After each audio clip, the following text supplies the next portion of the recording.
Monaco 64, home of alternative economics and contrarian views. Today, I have Eric Yeung from at King Kong 9888 on X. And I always enjoy talking to Eric because he's got the Chinese or the Hong Kong perspective of things. And he follows gold and silver very closely. He follows economics, geopolitics. So, Eric, it's great to have you back. Thank you, Mario. It's a pleasure to be on your show again. You're welcome. So, I saw a post you made, I think it was yesterday, and I'm going to share it quickly here with the viewers. And maybe we can go over this. Um, and you first said the U.S. will get out of Ukraine. Ukraine will be divided. The seaport regions, breadbasket regions, and mining regions will all go to Russia. And I'll keep going because this is all related. Number two, U.S. will annex Greenland and attempt to annex Canada. And I agree with you. Anything's possible now with Trump in power. Number three, U.S. will become one of the biggest net commodities exporters in the world. No more cheap silver for China and India because the U.S. is no longer getting a significant margin cut of China's high-end manufacturing, EVs, solar, smartphones, etc. Maybe we'll stop here at number three, and you could go over your thinking here in these first 3 points, and then we'll move further along. Okay, so number one, I said that the U.S. will get out of Ukraine and Russia will take over. Basically the eastern provinces that speak Russian and the southern Ukraine provinces that both speak Russian and have the access to the sea. I believe that's what Putin wants. I mean, Putin mentioned it several times during his interviews that in order for the fighting to cease, that's essentially what Russia needs from Ukraine. And I think Donald Trump have expressed his wishes several times to both interviewers and the media that he wants to get the U.S. out of the Ukraine war in terms of monetarily supporting Ukraine and militarily on the back end supporting Ukraine. So that's why, I mean, looping back, that's why I think, you know, Putin is going to get what he wants Yeah, and because, he's yeah, going to keep also the resources there from Eastern Ukraine, which is really important, which we heard Lindsey Graham, U.S. Senator, say inadvertently, I think, that they were there for the trillions of dollars of resources. And so I guess that makes sense if Russia says, yeah, it's okay, you can have Greenland and Canada, we'll take Western or Eastern Ukraine. Is that the way you're thinking about it? absolutely. I think that's why Trump all of a sudden said he wants Greenland, Canada, and Panama. It makes sense. I mean, if they can't have Ukraine for the resources, why not get it from Greenland, Canada, and Panama Canal is the connection between the Pacific and the Atlantic, but you get the point, right? Like that's why all of a sudden he's saying he want to annex Greenland and Canada for the resources. It makes sense because the Russian route or the Ukraine route is it's not going to work. That's all going to Russia. That's exactly why I think the second point I made in my post is valid because that will be a ongoing policy of the Trump administration is to pursue that. Yeah, it makes sense as well because you probably heard of the Monroe Doctrine, which was put forward by President Monroe over, well, about 200 years ago that the US has control over the Western Hemisphere. So that also makes sense because they can say we're looking after our hemisphere and we won't be as involved in Eurasia. So yeah, maybe we could also talk now about the tariffs and how it could affect if we're looking at number three here, US will become one of the biggest net commodities exporters. No more cheap silver for China and India. Yeah, and could you talk a little bit about how possible tariffs on Canada and Mexico might affect the silver markets? And I guess if the tariffs are going to come online, it's going to be February 1st and it's going to be 25%. And I'm assuming it's on everything they import from those two countries. So yeah, like the tariffs on Canada and Mexico, we can loop back to the second point for just a minute, because Yeah. I think if Trump is for real and he slapped 25% tariffs on Canada, let's put Mexico aside for a second, just focus on Canada. That will ruin Canada. I mean, I don't care what anybody says. If this goes through and is on everything, 25%, then I think the annexation of Canada is really possible. I mean, it's going to create an economic crisis in Canada. And right now, who is at the helm of Canada is Justin Trudeau. He's not exactly the most competent person to lead Canada in this sort of crisis. What do you think, Mario? Well, I agree with you, and I think he's already stepped down. He's still running the government, but they're going to have elections. So Trump has definitely had an effect on Canada. And the other thing people forget, I think Canada is the United States' biggest trade partner and vice versa. It's not China. So yeah, a 25% tariff on Canada for Canada will be it's going to be like having a Great Depression, I would say. I think a lot of people right now doing the Hail Mary, they're thinking, hopefully, please, please, please do not put the 25% tariffs on Canada. But looking at what Trump is saying, it's really possible that he'll just go through with it. I mean, we are, what, a week away from February? It's not a lot of time for this to de-escalate.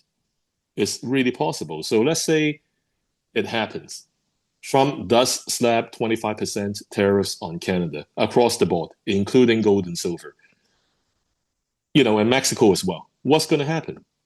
Well, my friend Bob Coleman, he analyzed the situation and he made some very good points. Number one is, about the good delivery bars at the LBMA, right?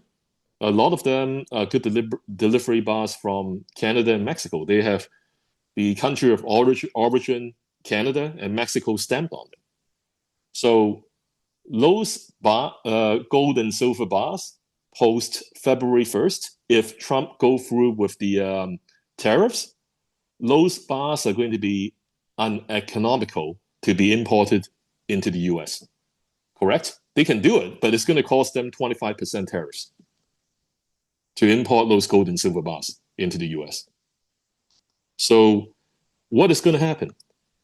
There's going to be a scramble for LBMA gold and silver bars that are not made in Canada and Mexico. Yeah, Right? right. And Okay? they're going to have to go where, Eric? Tell us. They will have to buy bars that are from the UK or other approved LBMA mints, smelters, right? But are those guys able to all of a sudden there's going to be a spike in demand for those bars? Are those guys going to be able to meet up with that demand? Nobody knows. like I said, everybody is doing the Hail Mary right now. But come February 1st, if this actually happens, they have to switch to these non-Canadian and Mexican gold and silver bars, and it's going to drain the LBMA of that type of gold and silver. Now, remember, I don't know if I mentioned this to you, but I think I said this on an interview with Andy Shackman just recently. China just launched a new gold product at its state-owned banks, okay, like the four major ones. It's called the Gold Accumulate Program for citizens, okay? So what this program does is it actually allows citizens to exchange their account, the gold in their account into physical gold, one-to-one exchange. So essentially, it's a physical gold product that anybody can get from the bank. Now, that's a major game changer, right? That means the physical demand of gold in China is going to spike even higher than what it was in 2023 and 2024, which was, let's just say, 1,400 tons per year, approximately. So, so that's a lot of gold that China will need from the LBMA. So Yeah, now you have China's demand spiking. You have the US demand spiking for non-Canadian and Mexican bars, right? What's going to happen? There's going to be chaos at the LBMA. So yeah, that's why, if we look at the gold and silver prices recently, it's bubbling, right? It's not, they're trying to slap it down, but it's not willing to go down. There's a reason for that. Because, like I said, everybody is doing that Hail Mary, hoping that the tariffs are not going to come through on February 1st. That's my take on that situation.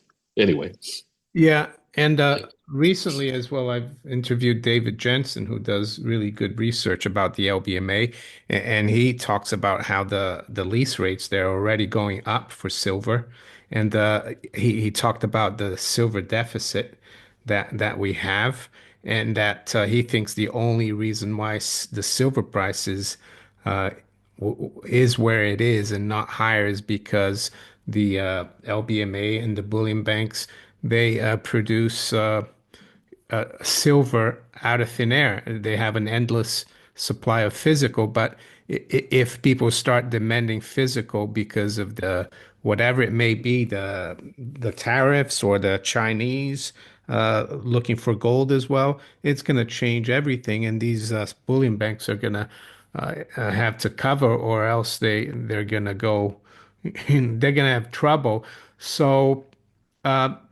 You also talk about the U.S. and how, and I read Judy Shelton's book, Good as Gold, and she talks about that the Treasury could issue 5, 10, and 50-year bonds. The 50-year bond would be issued next year on the 250th anniversary, and it would mature on the 300th anniversary, and it would be a zero coupon bond, but it would have like an optionality where it's linked to the gold price. So if the gold price goes up, the value of your bond becomes more.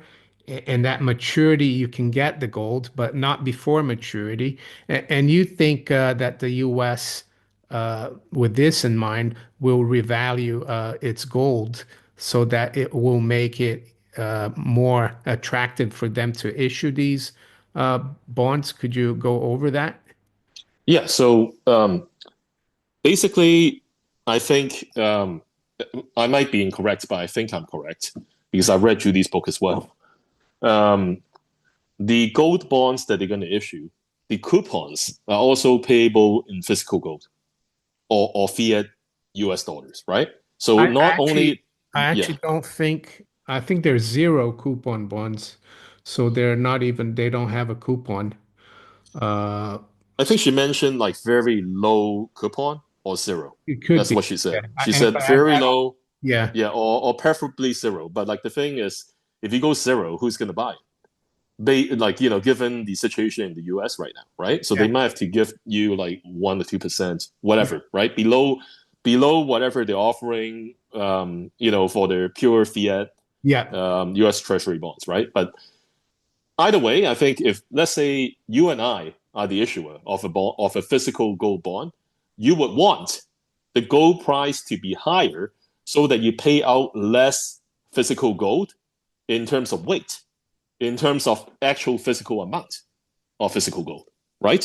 It's Yeah. inversely proportional, right? The higher the price of gold, the less you got to pay out, right? To start off with. So I think it's in their best interest to revalue gold. Now, the way they revalue it, I know a lot of people, there's a lot of debate on that, right? Like people say that, well, nobody's going to go for that. There's going to be a lot of political pushback, etc., right? But think about it. Bob Coleman said this, and I agree with Bob Coleman. The 25% tariffs that they're implementing right now, that in itself may be an act to revalue gold and silver.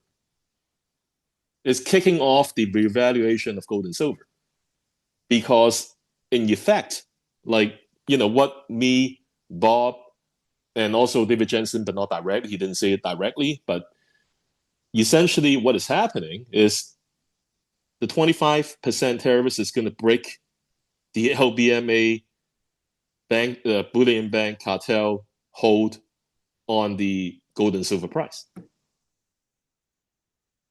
Now, That's right. Bob said this. It's really smart that Donald Trump is doing this because this way he can do it by executive order. Like it's kind of like a secondary effect. Do you see that? He's not. It's not like Roosevelt coming out to say, "Well, today gold is at I don't know $2,700, and tomorrow we'll revalue it to 5,000." It's not that.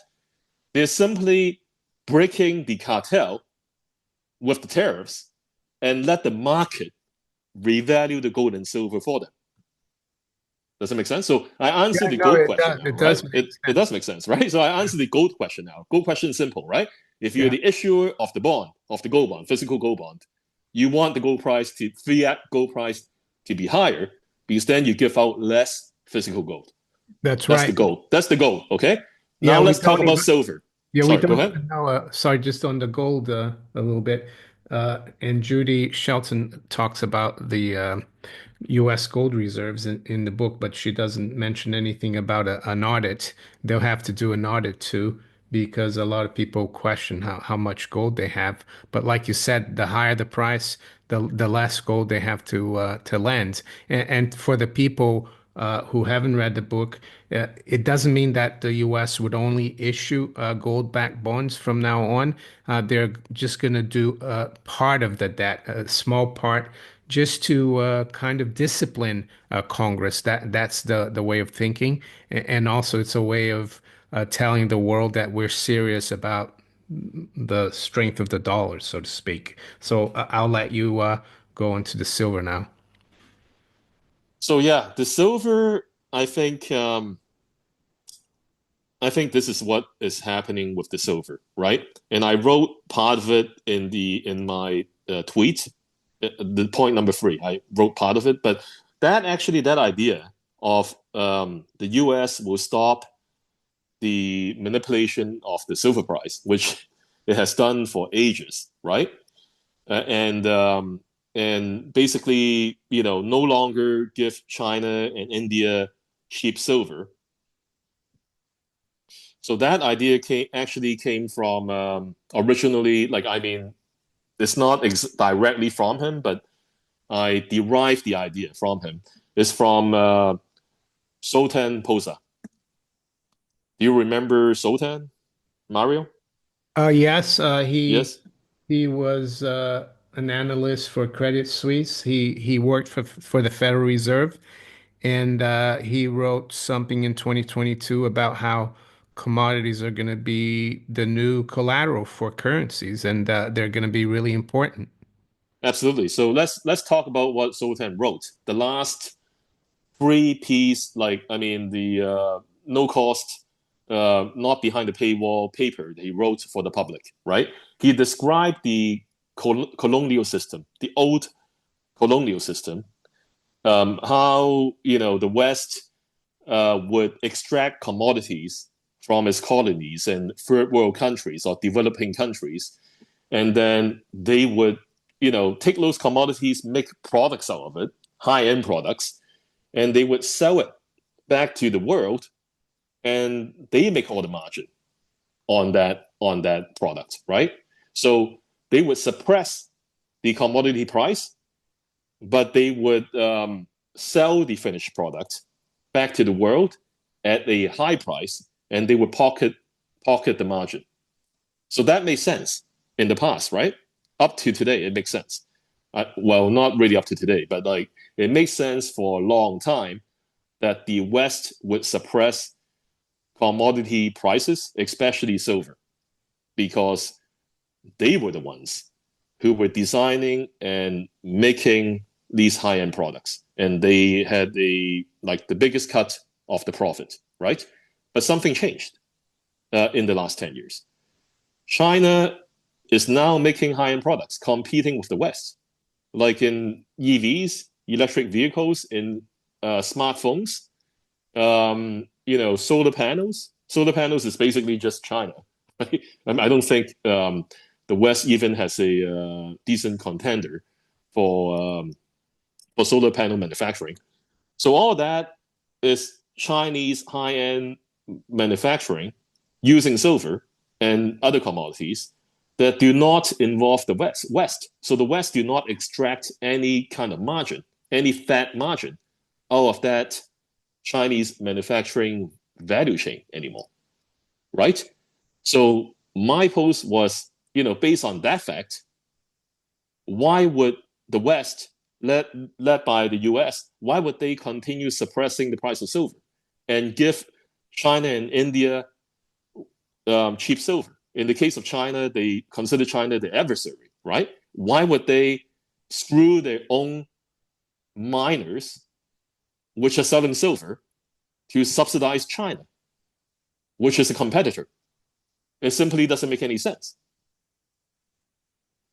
Yeah, Yeah. that's a really good point. I hadn't looked at that, and yeah, and we were speaking before we started this interview that up until 10, 15 years ago, and I think even to this day, a lot of Westerners think that China is just a producer of cheap goods, but it's nothing but. I would say they've caught up with the West and they're, you know, overcome the West. And I mean, Germany and Germany is in bad shape. So they're like value-added goods or luxury goods aren't that great anymore either. So if we move forward here to number five, because we've looked at the gold, you say the US will reshore as much manufacturing as possible so that its new military industrial companies will have a predominantly domestic manufacturing value chain. They're gonna H-1B skilled labor imports will expand and UAPs will be disclosed as to introduce a new field of physics. The US will take the lead on this field of research. And then at the end, you say a new type of milkshake will begin. So maybe we could go over those last 4 points. Okay.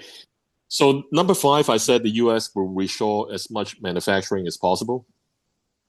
It will be difficult for the US to reshore manufacturing in this current state because the US simply don't have enough cheap labor to be competitive if it start reshoring now, right? So what the US needs to do, number one, is to devalue the US dollar, which Donald Trump is doing. I mean, Donald Trump announced just yesterday that it wants the Fed to cut interest rate a lot more. So if that's not a ultimatum to devalue the US dollar, I don't know what is. Like I just said, devaluing the US dollar is going to make U.S. manufacturing more competitive, right? And then the second point is that to achieve reshoring, like I said, the U.S. need more talent and cheap labor in within its borders. So annexing Canada would solve a lot of those problems. Canada has a lot of cheap labor. Canada under Trudeau imported a lot of cheap Indian labor. I think millions of people from India in Canada. So if Trump annexes Canada, all of a sudden, boom, you get all these people. You kill two birds with one stone. Exactly. You kill two birds with one stone, right? Yeah. And then point number six, H-1B skilled labor, like those are the guys who work in Silicon Valley, right? If you're reshoring, you need those guys because now you need expertise on manufacturing, right? Yeah. And that will fill the gap. So I think that's what they want to do, like reshoring. Now, the reason for that, like I said, that's why, like, I mentioned the military industrial complex because I heard from Luke Roman and also the Pentagon directly. I read some material from the site that for a lot of this stuff, 80% of the parts are from China. How can you build military equipment for national defense if 80% of the parts are from a potential enemy? Think about that. Yeah. That's just not going to happen, right? So Hmm. that's why I think they will try the best to reshore, but to reshore, they need to do the annexation and they need to bring in more cheap labor, which they're trying to do right now. Yeah. So that's it for Okay. number five and six. Yeah.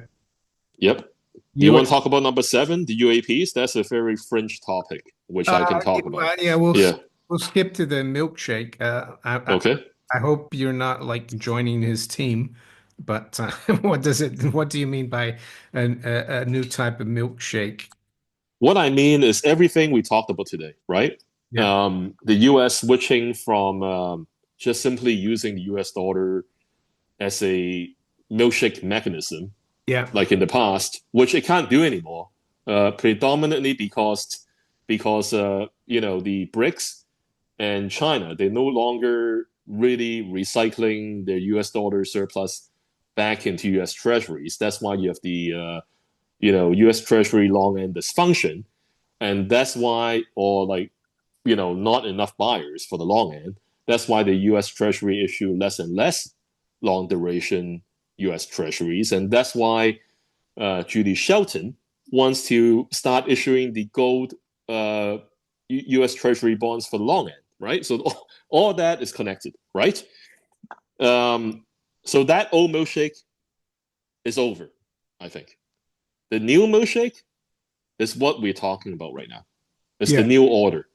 So what they need to do is they need to extract as much resources from their allies because their adversaries are no longer going to let them extract the kind of resources that it needs to perpetuate the US dollar or the American empire, so to speak, right? So Yeah. I think the new milkshake is just basically an acceleration of annexing and extracting resources from its own allies, the US. Yeah, and Now, also from the yeah, US itself, they're gonna have to explore their own resources. And I guess it's also this new milkshake will be based more on real goods or more commodities, like Zoltan said. So, do you think this will mean that the credit bubble will not expand as much as it has in the last, let's say, 25, 30 years? yeah, I think, like I said, I think what we got to do is we got to wait and see how this tariff situation resolves itself, because I think that's the catalyst of of the gold and silver price reset, or like, the initiation of the next phase of gold and silver price appreciation. I think we just got to wait, and it's not going to be a long time, right? We're going to find out within 10 days what's going to happen. Mm, yeah, and I think I mean, China, the BRICS, Russia, they've seen this coming because they've been part of trying to get away from this. It's actually a mercantilist system, isn't it? The old dollar milkshake system, and they've been buying a lot of gold, and they've been like making sure that they have access to natural resources. And if America doesn't do that with its own within its own sphere of influence and with its allies, it's going to fall behind. So, yeah, will be interesting to see what happens on February 1st. And like you said, I think there's only about 7 or 8 days until then. I think China and India have been stockpiling a lot of silver, and I think they have been doing that for a reason because they saw the writing on the wall. They know that one day this is going to happen, and it's finally happening. I think the LBMA, in my personal opinion, is about to break based on everything that I've heard and everything that I've seen. So, like you said, Mario, let's see what happens in a week and a half. Great. And we'll keep in touch. And I wish you a great weekend as well. Thank you, Mario. It's been a pleasure. Have a nice weekend. You too. Thank you. Bye. Thank you.